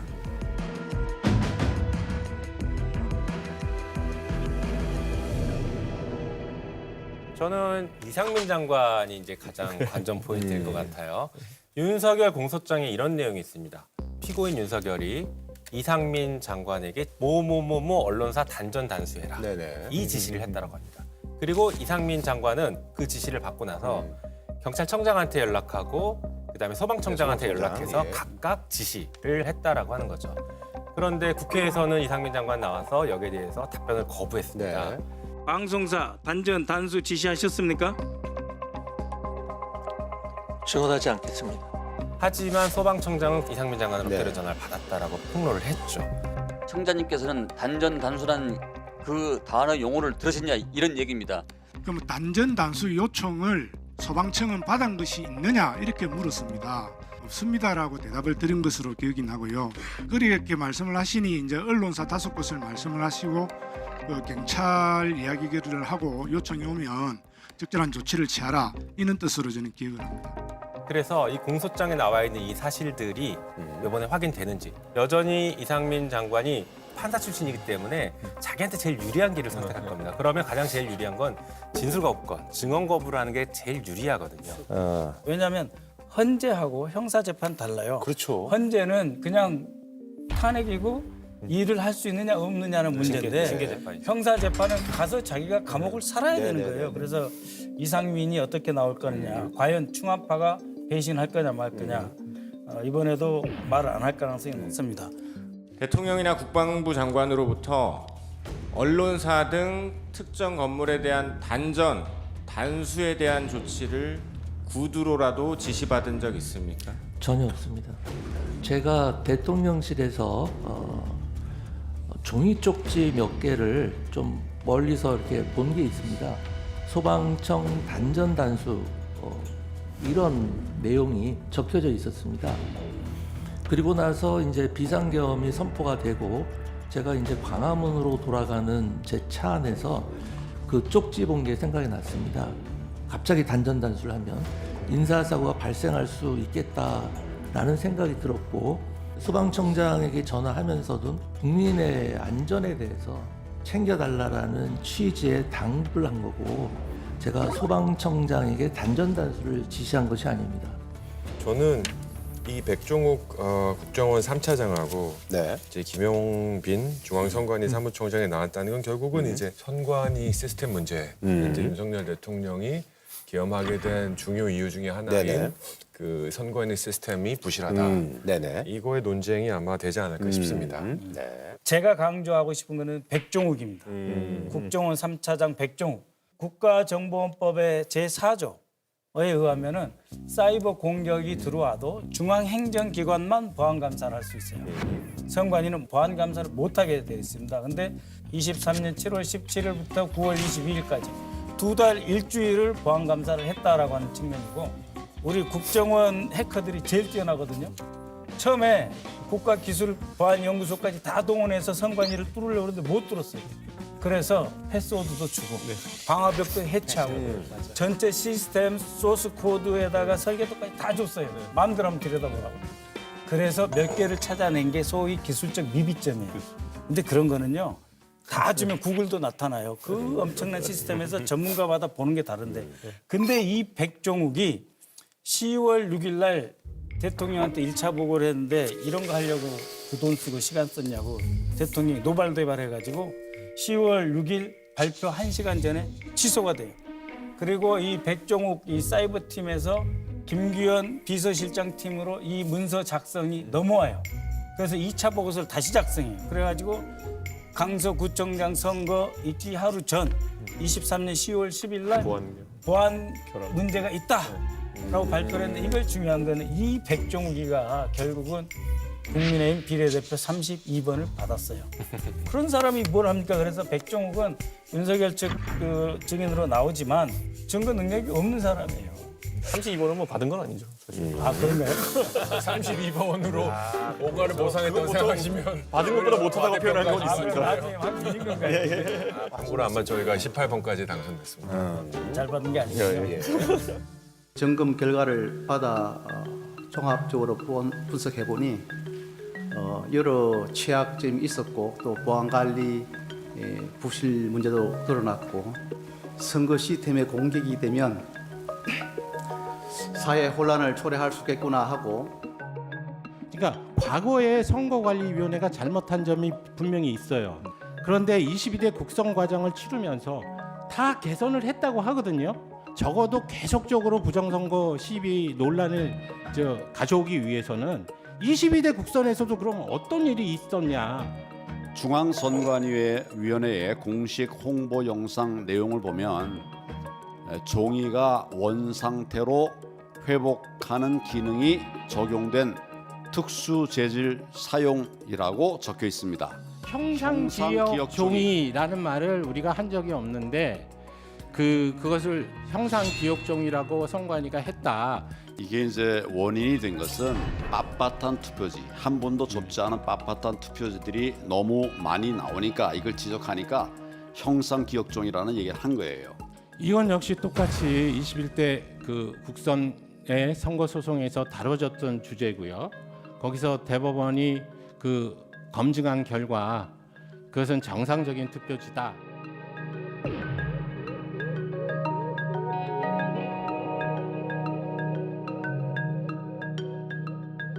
지난 13일 말이죠. 8차 탄핵 심판 이제 변론기일에 조태용 국정원장, 김봉식 전 서울경찰청장, 조성현 수도 방위사령부 제1경비단장이 출석을 했는데, 나 이 얘기에 굉장히 주목한다. 좀 들어볼게요. 그 지휘관 내지는 어떤 권한을 갖고 권력을 네네. 갖고 있는 사람은 공은 부하에게, 명예는 상관에게, 책임은 나에게. 이런 태도를 보이고 있는 사람과 보이지 않는 사람으로 딱 나뉩니다. 피청구인 윤석열부터 시작을 해서 조태용, 김봉식 등등등 다 책임은 부하에게. 행안부에 재난안전통신망 이동기지국 차량을 국회 인근으로 배치해 줄 것을 요청했고요. 서울청장의 측이 이 사실을 알고 있습니까? 모르는 사실입니다. 이제 보고받은 바 없습니다. 이재명, 한동훈 이름 나왔을 때도 대통령의 지시에 그게 포함되는 건지 그 당연히 확인하셨어야 될 것 같은데 그거 제가 보기엔 당연히 보고를 했으면 알아들었을 텐데 이재명, 한동훈 잡으러 다닐지 모르겠습니다. 오늘 밤 이렇게 얘기를 하니까 저는 뜬구렁 같은 얘기를 지금 한다고 느꼈습니다. 정반대의 모습을 보여주는 거예요. 공은 부하에게, 명예는 상관에게, 책임은 나에게. 이런 모습을 보이는 사람이 누구냐? 곽종근 사령관, 그다음에 그때 나왔던 조성현 제1경비단장. 이런 분들이 책임은 나에게, 이걸 하고 있잖아요. 그러면 민간인이 없는 안전한 곳에서 대기하라 이렇게 지시를 한 걸로 보입니다. 그렇죠? 저희가 훈련받고 해왔던 그런 상황과 다른 상황이었고 제 부하들에게 어떠한 군사적 행동을 시키는 것이 바람직하지 않을 것으로 판단했고 그래서 잠시 대기를 시켰고 저 또한 상황을 좀 더 평가를 하려고 했던 겁니다. 저는 일 경비단장으로서 제 부하들의 지휘관입니다. 제가 아무리 거짓말을 해도 제 부하들은 다 알고 있습니다. 그렇기 때문에 저는 일체 거짓말 할 수도 없고 해서도 안 된다고 생각합니다. 그러니까 누구 코가 거짓말에서 길어졌나를 보면 다 보인다. 어떤 태도를 보이고 있느냐. 다시 한번 확인했어요. 그다음에 조태용 국정원장이 이제 12월 2일 날 김건희로부터 2통의 이제 문자를 받고 다음 날 3일 날 이제 답신을 한 거에 대해서 기억이 안 난다. 증인 통화 내역을 보면 계엄 전날인 12월 2일 날 대통령 영부인으로부터 문자를 2통 받아요. 그리고 그날은 답장을 못 하고 그 다음 날 증인이 답장을 보냈어요. 그건 무슨 내용인지 기억나십니까? 금방 기억이 잘 안 납니다. 조태용은 외교관 정통 외교관 출신으로 상당히 기억력이 좋다고 이제 외교부에서도 정평이 난 사람이에요. 근데 이제 계엄 당일의 걸 그다음 계엄 전날 걸 기억 못 한다? 그거는 자신이나 김건희나에 있어서 크리티컬한 약점과 관련된 게 아닌가. 그렇게 이제 짐작하시고. 네, 짐작하고. 좀 저는 계속 보면서 양심을 지킨 사람들이 곤혹을 겪고 있는 모습들이 너무 안타까웠습니다. 예를 들어 우리 홍장원 1차장 같은 경우도 국정원장은 메신저를 공유한다고 하지 않습니까? 인격적인 부분이나 주변 것들로 그 사람의 인격을 흠을 내서 말의 신빙성을 떨어뜨리려는 좀 비겁한 방법을 공격을 했고 홍장원 차장이 11시 6분에 국정원장 공관 앞에 어두운 공터에서 메모지를 꺼내가지고 급히 썼다라고 했는데 저희가 확인을 해보니까 11시 6분이면 홍장원 차장은 거기가 아니고 그 청사에 있는 본인 사무실에 있었습니다. 홍장원 차장의 증언의 신뢰성에 대해서 저는 강한 의문을 가집니다. 이번에 너무 잘 됐습니다. 제가 국정원의 CCTV를 대조해 본다는 생각을 못했는데 이동하는 홍장원 1차장에 있는 동선을 분단위 또는 초단위로 한번 본다고 하면 어떤 사실인가를 정확하게 파악할 수 있는 부분에 대해 기회가 되겠다 이런 생각이 듭니다. 그 조태용 원장님도 기억이 나지 못한다. 충격적인 사항인데 어떻게 그런 부분들 다 기억하냐라고 말씀하시는데 저한테만 조금 AI 수준에 있어서의 기억력을 요구하시는 것 같은데요. 저도 나름대로 CCTV든 내역이든 과학 정보가 있다고 하면 제 기억과 나름대로 잘 보정해서 좀 더 정확한 부분에 있어서 사실을 확인하면 바람직할 것이라고 생각합니다. 저는 이것도 왜 전체적으로 중요한지 잘 모르겠어요. 사실 이건 아주 일부거든요. 그러니까 저는 이런 것들을 일부러 지금 발굴해내고 있는 것이 아닌가. 이런 위법한 계엄 포고령부터 해서 이미 탄핵 사유는 차고 넘친다 보기 때문에 이거를 굳이 뭐 할 필요는 없는데 하는 이유는 결국에는 홍장원 차장의 신빙성을 떨어뜨리겠다는 목적일 것이 아닌가. 정말 공직사회 특히 군, 경찰, 국정원 여기는 명예와 사명감으로 사는 조직들입니다. 그런데 이런 조직을 이끌어갔던 제일 최고 간부들이 저렇게 비겁하고 또 다른 사람의 생명을 너무 가볍게 여기는 거잖아요. 그런 생각을 좀 참담하게 했습니다. 특히 김봉식 그 서울경찰서장 질서 유지위해서 출동했다고요? 가로막힌 사람이에요. 네? 가로막힌 사람. 이거 딴 얘기 나오니까 자기는 자꾸 손들지 마. 딴 얘기 나와. 아니, 제가 본회의장에 딱 갔는데 이준석 의원이 안 나와 있는 거예요. 바로 제 앞쪽에 있는데. 네, 맞아요. 어디 간 거야? 밖에서 신나게 들어가려고 하고 있어요. 아이 시끄러워 그만해. 네, 그래서 사실 이제 여러 가지 이제 뭐 얘기들이 오가니 그래서 이제 헌재에서 추가 증인 신청을 받아들여서 10차 변론 기일이 잡혀 있는 상황인데요. 여기서 이제 홍장원 전 국정원 1차장은 이제 2번 나오는 게 되고 한덕수 전 국무총리, 조지호 경찰청장을 이제 신문할 예정인데 이때 어떤 그 쟁점이 뭔지 미리 좀 예측을 해주신다면 한덕수 총리 같은 경우는 제가 이제 한덕수 총리와 관련돼서 이제 국무회의에 대해서 집요하게 물어봤죠. PPT까지 띄워가면서. 두 번째 슬라이드 한번 보실까요? 국무회의를 하면 당연히 의안번호나 회의록이 존재하잖아요. 의안번호가 없다, 안건 번호가 없다. 가항 보면 시작 시간 보면 22시 17분부터 22시 22분까지 5분으로 기재돼 있습니다. 제가 이 문제를 오랜 동안 국무회의를 했었던 그런 사람으로서는 도저히 이게 정식 국무회의라고 보기 어렵습니다. 정당하지 않고 정상적이지 않는 국무회의였다. 그렇기 부서도 때문에 없었고. 예, 부서도 없었다. 그렇기 때문에 이건 거의 무효한 거다. 이런 식의 답변을 했거든요. 계속했었죠. 근데 이상민과 김용현 전 장관 같은 경우는 실제적이고 심층적인 국무회의였다.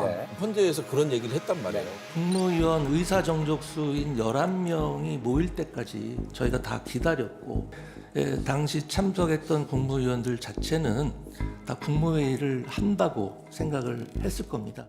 계엄 선포문을 제가 다 이렇게 개별적으로 국무위원들한테 나눠주고 그 의안으로 이제 했기 때문에 다 알려줬다고 저는 생각하고 있고요. 그러면 한덕수 국무총리와 관련돼서는 그 부분이 집중적으로 이제 논의될 거고. 이제 뭐 국회에서 했던 얘기를 그대로 할 공산이 크죠? 그럼요. 예. 제가 박제화를 시켰기 때문에 그대로 할 가능성이 높다. 저는 좀 지금 어떻게 보면 탄핵 재판보다는 형사 재판에 대한 대응의 일환이라는 생각이 좀 들고 그래서 보면은 윤석열 대통령이 계속해서 내가 한 것이 아니라 김용현 장관이 알아서 했다고 김용현 장관은 내가 한 것이다라고 뒤집어 쓰고 있습니다. 다 미루는데 지금 홍장원 1차장 같은 경우에 윤석열 대통령으로부터 직접 전화를 받았다라고 주장하고 있는 사람들이고 나머지는 뭐 14명 명단에 대해서 다 김용현 장관으로부터 연락을 받았다고 하고 있거든요. 결국 그러면 대통령이 했는가 아니면 김용현 장관이 알아서 했는가라는 부분에서 홍장원 1차장의 진술이 중요할 것 같고요. 그 부분에 대한 얘기가 주로 많이 나오지 않을까 하는데 조지호 경찰청장은 엊그제 이제 그 김봉식 서울청장이 나와서 질서유지위에서 출동했다라고 얘기를 하는데 1차 차단할 때는 질서유진 차원에서 차단이 이루어졌고 질서유지를 위해서 국회의원을 못 들어가게 하고 말이 되는가라고 하는 이야기, 즉 출동의 목적과 이유가 뭐냐라는 부분이 주요하게 쟁점이 될 걸로 보입니다. 저는 피청구인 윤석열 측에서 절차 하자를 물고 늘어지는 것에 대해서 그런 거 없다. 우리 절차 니들이 요구하는 것도 다 들어줬다라고 하는 정도의 그런 이유가 더 큰 이유가 아닐까. 그냥 절차적으로 그냥 회차 쌓는 거예요. 선거 관리가 국민 절반 가까이의 불신을 받고 어떠한 제도적 견제도 불가능함이 확인되었을 때 이를 방관하는 것이 오히려 그 직무의 유기라 할 것입니다. 피청구인이 대통령의 직무에 복귀하게 된다면 이는 더 큰 재앙을 불러오는 것으로 우리 공동체와 구성원 모두를 위험에 빠뜨리는 행위가 될 것입니다. 2월 20일 오후 3시고요. 14기일입니다.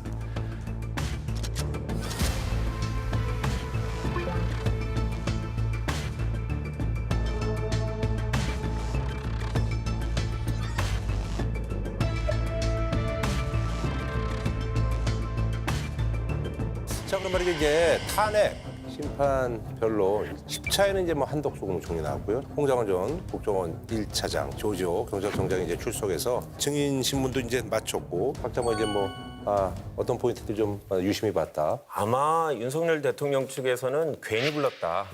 이거 하지 말 걸 이런 생각이 들었을 것 같아요. 이거는 증인을 부르면 부를수록 변론을 하면 할수록 그냥 탄핵을 해야겠다라는 생각만 더 드는데 특히 그 10차는 그냥 완결판이었어요. 맞아. 그러니까 절차적 하자 측면에서 한덕수 총리가 그래 국무회의 없었다. 헌법 89조에 따르면 계엄을 선포하기 위해서는 국무회의 심의 거쳐야죠. 예, 그렇습니다. 통상의 국무회의와는 달랐고 또 형식적인 또 실체적인 흠결이 있었다고 생각합니다. 그다음에 국회의원을 끌어내라라고 했다는 지시를 받았다라고 조지호 경찰청장이 얘기했고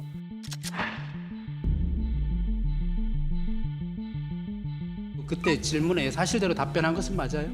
그 각 조서별로 제가 그렇게 다 서명 날인했습니다. 그다음에 불법 체포 시도 홍장원 전 차장이 2번 나왔죠. 자기가 대통령한테 얘기를 듣고 여인영을 통해서 이제 명단을 받아 적었다. 다른 분한테 혹시 들은 것은 있나요? 체포자 명단 관련돼서는 예. 여인영 사령관에게만 들었습니다. 왜 이런 사람들을 체포하려고 했을까라는 궁금증이 있었고 메모를 해서 이론들을 잊어먹지 않기 위해서 만들어 놓은 겁니다. 그러니까 이번 탄핵 사건에서 제일 중요한 세 가지를 종합 결론 적으로 증인들이 얘기를 했거든요. 그래서 이날은 괜히 했다. 괜히 했다. 이렇게 표현해서 죄송합니다만 굉장히 비열한 방법을 변호인들이 선택을 했어요. 조지호 전 경찰청장한테 당신 선망 증상 있었지 그때? 이거 너무한 거 아닙니까?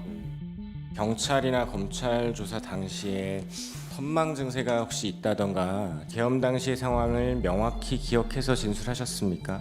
경찰에서 이제 구속영장이 발부되고 나서 갑자기 이제 폐렴 증상이 와서 그때부터 이제 건강이 급속도로 나빠졌습니다. 그런데 무슨 선망 증상이 있다든지 그 정도는 아니었고. 그러니까 메시지를 공격하지 못하니까 메신저를 공격하는 방식인데 사람한테 그렇게 하면 안 돼요. 그런 비열한 방법으로 변호사들이 이거 변론을 했다는 거는 이거는 좀 아니다. 예. 우리가 헌재 재판을 바라보면서 어떤 법적인 시각도 있지만 어떤 정서적인 부분이 있습니다. 그런데 조지호 청장이 몸이 안 좋지 않았습니까? 국회 측에서 원래는 증인 신청을 했다가 몸이 안 좋으니까 본인들은 철회하겠다라고 했는데도 불구하고 윤 대통령 측은 구인장까지 발부를 하면서 그분을 증인석에 세웠습니다. 이해는 됩니다. 뭐 변호인 측에서는 의뢰인이기 때문에 최선을 다해야 되는 거는 있죠. 하지만 논리적인 비약들이 있었고 우리가 어떻게 보면은 선망 증세에 대해서 지적하는 부분은 의사니까 또 뭐 의사로서도 다르게 좀 이게 와닿을 의식 것 수준이 같아요. 왔다 갔다 해야 되는 건데 지금 그렇게 되면은 조사 자체를 받을 수가 없는 거거든요. 그게 설득력이 없는 부분이고 국민 정서상 좀 가혹하지 않았나라는 생각이 듭니다. 그래서 6자로 요약을 한다면은 성과가 없었다. 네, 6자. 성과가 없었다. 성과가 없었다. 이따 저 5자도 있으니까요. 그때 성과가 없었다면 굳이 뭐 6자 이렇게 얘기 안 해도 되는데 6자 해가지고 무슨 다자 아니, 아까 이런 게 나올 것 같은 준비 많이 해온 거예요. 예, 그래요. 예, 우리 이 의원님. 저도 보면 뭐 한덕수 총리 나오셔가지고 이거 뭐 국무회의가 형식도 이상했고 하다 말씀하시는 순간 탄핵의 완결성을 이제 만들어주셨다 이런 생각하고요.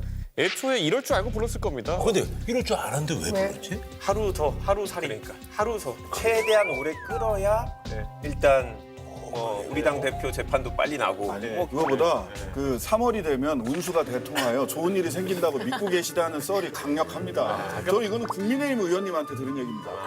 그거는 사실. 양력으로 3월이에요? 그러니까 이런 게 저는 오히려 이 절차 길어지면서 이 사람들의 기대와 다르게 보수층 중에서 막 열심히 나가서 시위하시던 분들도 식어가고 있는 분위기다. 그러니까 이게 지금 보수가 탄핵 나고 나서 자 재정비해가지고 어렵지만 정권 재창출, 보수 재건을 위해 가보자라고 하는 게 전략에서 되는데 지금은 거의 행운의 편지 수준이에요. 이 편지를 10명 돌리면 뭐 행운이 일어납니다 이런 것처럼 주변에서 열심히 시위 나가고 이게 뭐 지지율 60% 넘으면은 탄핵이 안 됩니다 뭐 이런 거잖아요.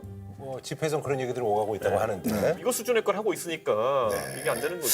그러니까 이분이 하지 말아야 될 말을 한 게 있어요. 조태용 그 국정원장하고 김건희 씨가 문자 주고받았잖아요. 네. 근데 잘 기억 안 납니다. 조태용 씨가 얘기했단 말이에요.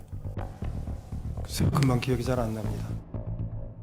근데 갑자기 맥락 없이 10차 변론에서 제 무슨 처와 국정원장 간에 휴대폰 뭐 문자 주고받았다는 부분에 대해서는 개인 휴대폰을 바꾸고 원래 휴대폰을 다 없애버렸기 때문에 저는 그 통화 내역이 어떤 건지 사실 좀 궁금합니다. 네, 이상입니다.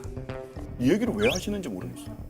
맥락이 없어요. 이 얘기는 뭐냐면 김건희 씨가 이 사건에 개입된 게 아닐까? 김건희 씨가 항상 국정원장뿐만 아니라 많은 사람들과 연락을 주고받았던 게 아닐까? 라고 하는 의혹을 대통령이 또 확인해 준 거예요. 아니야, 난 근데 이거는요. 네. 김건희 여사가 사실상 대통령과 뭐 사저에 있을 때부터 많은 사적 소통을 했잖아요. 그렇기 때문에 저는 이거는 오히려 윤석열 대통령 입장에서는 되게 자연스럽게 좀 받아친 게 아닌가라는 생각이 좀 들거든요. 아니 근데 그 진짜로 못 봤다면 김건희 여사는 윤석열 대통령의 그 핸드폰을 수시로 보셨잖아요. 아니 뭐 잠 깨우라고 문자 보내고 이때잖아요. 수시로 보셨잖아. 근데 김건희 여사 핸드폰은 윤석열 대통령이 절대 볼 수 없는 핸드폰이야. 누가 V1이고 V2인지 잘 모르겠어. 이 핸드폰 얘기만 들어도. 탄핵 심판이 이제 뭐 결론이 이제 종결이 됐잖아요. 11차. 윤석열 대통령이 이제 직접 60분 이상 최후 진술했는데요. 어떻게 들으셨는지? 저는 국정조사 특위에 들어가 있어서 육성으로 못 듣고요. 77페이지 분량을 읽었는데요. 본인이 왜 거기에 서 있는지를 모르고 있어요. 본인이 왜 서 있는지를 모르고 있고 그 북핵 대응 예산 5개를 들어요. 5개 들어서 지휘 정찰 사업 예산을 4,852억 원 감액했고 전술 데이터링크 시스템 성능 개량 사업은 무려 78%를 삭감했습니다. 장거리 함대공 유도탄 사업을 정밀 유도포탄 연구 개발 사업 드론 방어 예산 99억 5,400만 원을 깎아서 거대 야당이 삭감한 국방 예산은 우리 군의 눈알과 같은 예산입니다. 마치 사람의 두 눈을 빼놓고 몸 전체에서 겨우 눈알 2개 뺐다고 말하는 것과 같은 얘기입니다. 근데 가장 4,852억 원 이게 정부 안으로 해서 삭감돼서 올라왔어요. 그다음에 4가지에 대해서도 전력이 다 지연됐기 때문에 예산을 반영할 수 없어서 합의하에 그리고 방사청이 동의한 사항이에요. 이게 어떻게 군 통수권자예요. 이거는 거짓말이면 좋겠어요. 이 정도로 모르면서 군 통수권자가 돼서 지금 탄핵 심판대에 서 있느냐. 군 전문가니까 또 이제 군대 부분 얘기가 좀 많이. 예, 이제 그래서 본인이 거짓인지 진실인지 분간을 못하는 최종 변론. 네, 그렇게 이제 평가를. 이거 외에는 설명이 안 돼요. 저는 이제 그걸 쭉 보다가 변호사니까 앞뒤에 논리적 일관성이 있어야 되는데 논리적 일관성이 깨지니까 너무 괴롭더라고요. 그러니까 간첩의 지령을 받은 민주당과 야당이 탄핵 공작을 했다. 북의 지령에 따라 총파업하고 이태원 참사 반정부 시위 활동 등을 펼쳤습니다. 대통령 탄핵의 불씨를 지필하면서 구체적인 행동 지령까지 내려왔습니다. 논리의 핵심은 그거예요. 실제로 앞부분은. 그러면 이제 논리적 일관성이 있으면 그러면 저는 이게 기각될 걸 확신하고 기각되고 나면 돌아가서 간첩을 다 때려잡겠다. 간첩의 지령을 받는 민주당도 가만히 안 두겠다. 이게 논리적 일관성이 있는 거예요. 근데 갑자기 임기 단축 개헌을 하겠습니다. 자녀 임기에 연연해하지 않고 개헌과 정치 개혁을 마지막 사명으로 생각하여 87 체제 개선에 최선을 다하고 싶습니다. 이렇게 얘기를 해요. 앞단의 80%는 여전히 그 아스팔트에 나와 계시는 그 좀 극단적인 생각을 하시는 분들에게 자신의 정치적 정당성을 간첩 얘기로 마지막에는 이게 야 요런 정치적 승부수야 나 나름대로 그러니까 봐줘 이렇게 얘기를 하는데 이런 논리적 일관성이 깨지니까 너무 힘들더라고요.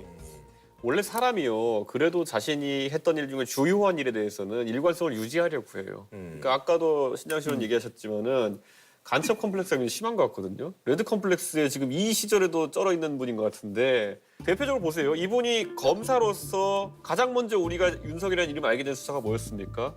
결국에는 댓글 사건 아닙니까? 그 군에서 결국 대북 대응한다고 그것도 간첩 대응한다고 달면 안 되는 사람들이 달았다 해가지고 자기가 그걸 기어코 권력에 반대하면 수사해가지고 올라간 거 아닙니까?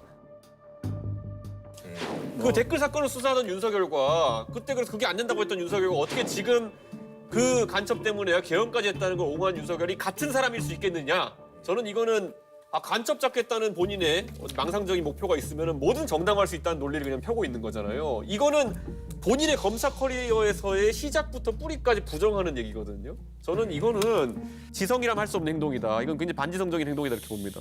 네, 우리 조 의원님. 예, 뭐 저는 대통령이 본인에 대한 소명과 함께 앞으로 기각이 됐을 때 난 어떻게 하겠다. 뭐 이런 얘기들을 했지 않습니까? 최소한 저희 우파 보수 진영을 지지하는 국민들이 봤을 때는 윤석열 대통령이 돌아왔을 때 나라가 어떻게 되겠다. 그림은 그릴 수가 있었다. 라는 생각이 들고요. 레드 컴플렉스라고 이준석 의원님 말씀하셨는데 저는 이준석 의원님 뭐 충분히 동의하면서도 공산주의와 북한과 중국의 위협을 농담으로 치부할 수는 없다 생각해요. 엄격하게 얘기하면 우리나라는 지금 전시국가입니다. 정전협정 사인하지 않았잖아요. 더 잘하시지 않습니까? 엄격하게 얘기하면 전시국가이고요. 안보 위기가 너무 이걸 과장하는 것도 과거에 부적절한 행위 있는 거 인정합니다. 하지만 중국이 그리고 북한이 우리를 호시탐탐 노리고 있다는 거를 그냥 얘기만 하면 레드 컴플렉스다 이거를 과장해서 정치적으로 이용한다고 하는데 정말 그럴까요? 근데 저는 보수 진영에서 이 레드 컴플렉스도 그렇고 이재명 컴플렉스도 그렇고 항상 활용하는 방식이 이런 거예요. 이재명 컴플렉스는 저희 없어요. 아니, 그러니까 있어요. 그분한테 근데 무슨 컴플렉스 당하겠다고? 제가 봤을 때는 이게 약간 저는 이런 게 무슨 있어요. 컴플렉스를 자, 당해요, 이재명한테? 중국의 어떤 대응하는 거에 있어가지고 어떤 센스 이런 거 차라리 다루면 괜찮은데요. 아니, 옛날에 전원책 변호사 나와가지고 김정은 뭐뭐 해봐 이런 거 있잖아요. 이런 게 안보인 줄 알고 이런 게 무슨 대응인 줄 알고 하는 거예요. 근데 우리가 레드 컴플렉스라 표현한 부분은 실제 위협보다 과장해가지고 그걸 국내 정치에 이용하는 걸 레드 컴플렉스로 하는 거예요. 너 다 간첩이지. 그래서 안보로 모든 걸 통제하려고 하는 것을 그런 레드 컴플렉스를 하는 건데 대통령이 지금 계엄해놓고도 그걸 한다는 걸 비판하는 거지 그게 광기라는 거예요.